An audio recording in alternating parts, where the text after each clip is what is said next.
Hello everyone, welcome to back my channel. I hope everyone is having a wonderful day. Before starting the video, please go ahead and hit the subscribe button and give this video a thumbs up. Young and Restless is about to go wild and crazy. Jay Rodriguez has been cast as a lead party planner Pietro.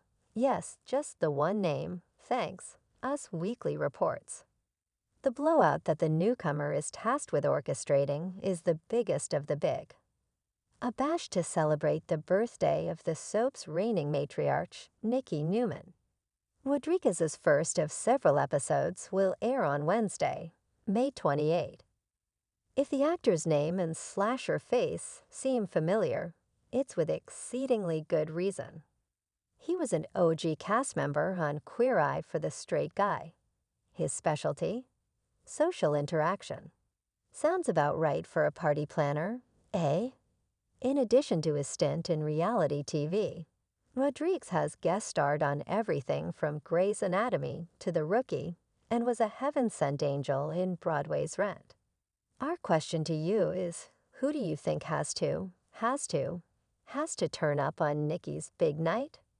Her long MIA sister Casey, son Dylan, who's been in witness protection, and may need to be recast with, say, Austin Peck, since Steve Burton is back on General Hospital? Or do you suspect that this will be the moment that Ian Ward reveals that he's alive and, well, has learned nothing from his failed attempts to off Nikki and her family? Hit the comments with a blast from Nikki's past that you hope to see show up. And while you're here, check out the below photo gallery of all of Nikki's husbands. If they RSVP'd yes, she'd have a full house for sure. Young and Restless brings in the big guns to blow up the party of the year. The invitation was unassuming, a matte black card with silver foil text, delivered by a courier in head-to-toe neon pink.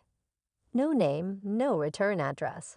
Just a time, a location, and a phrase etched across the middle in bold letters. The party of the year. Don't be late. In the world of high-stakes nightlife, where underground raves collided with fashion launches and billion-dollar beats dropped harder than stock markets, a phrase like that meant something. It wasn't hype, it was war. And no one understood that better than Young and Restless. The avant-garde creative agency, known for turning events into cultural detonations. They didn't throw parties. They staged revolutions with strobe lights and limited edition tequila. But this time, they weren't hosting. They were crashing. The official host was Maison Vortex, a luxury fashion house whose designs were equal parts cyberpunk and couture. Every year, they threw one unforgettable party. Think drone-delivered oysters, a floating DJ booth, and last year, a tiger wearing diamonds. It was impossible to get in unless your social score rivaled your credit score. But this year, something was off. The rumors started a week out, a glitch in the invite system, a surprise guest list, a leaked playlist that sounded suspiciously Y and R-esque. And then the whispers began. Young and Restless is coming. Not just attending. They were bringing the big guns. T-minus 24 hours. At the secret Y and R war room, hidden behind a bodega freezer in East LA, plans were being finalized. The team was deep in a creative fugue, surrounded by projection walls, streaming real-time data on Vortex's theme, guest list, and even mood lighting algorithms. Operation Hijack starts at 22 o'clock, said Nova, head of creative chaos. Her hair was dyed the color of static. We're not just showing up. We're overriding. But how do we even get past security? Asked Jet, logistics lead and former underground magician. Nova smiled, revealing a custom grill that read CTRL plus ALT plus DEL. We don't go through security, she said. We become it. T-minus 0, the party. Maison Vortex's venue. A decommissioned particle accelerator in the desert had been transformed into a dystopian dreamscape. Guests arrived via magnetic hovercars. Paparazzi drones buzzed overhead, capturing every hyper-filtered moment. Inside, lasers carved through synthetic fog, while servers in latex exosuits passed around vaporized cocktails.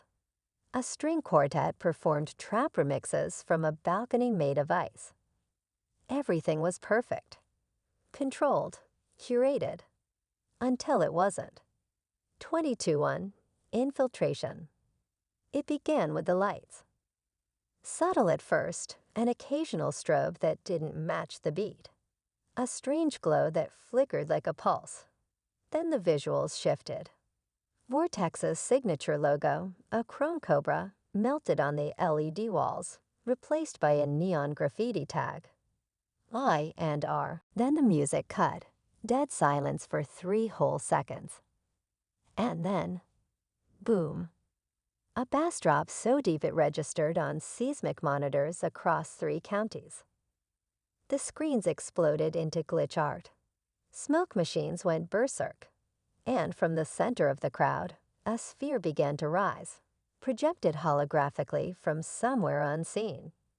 Inside the sphere, a single figure floated in midair. Nova. She was dressed in a reflective cloak that changed colors with every breath. 1,000 voices poured from her as she spoke, modulated and electric. You wanted a party. We brought the storm. What followed wasn't a set. It was an experience. Young and Restless unleashed a full sensory takeover.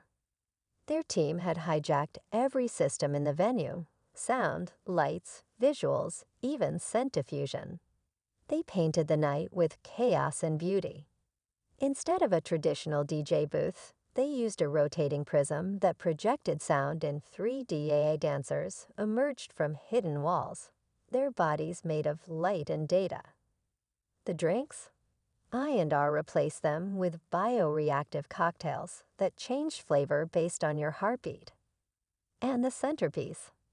A massive kinetic sculpture of a phoenix built from recycled tech, suspended in the center of the room. It flared to life in pulses, rising every time the beat dropped, wings slicing the air in sync with the crowd. It wasn't just a party. It was an uprising. Backstage, chaos. Maison Vortex execs tried to reboot the system, but it was useless. Every command was intercepted. I&R had planned this like a military op. They even replaced some of the staff days in advance. Guerrilla creatives disguised as event caterers and pyrotechnicians. But something strange happened. The guests, they didn't care. In fact, they were loving it. Phones lit up the room. Streams skyrocketed.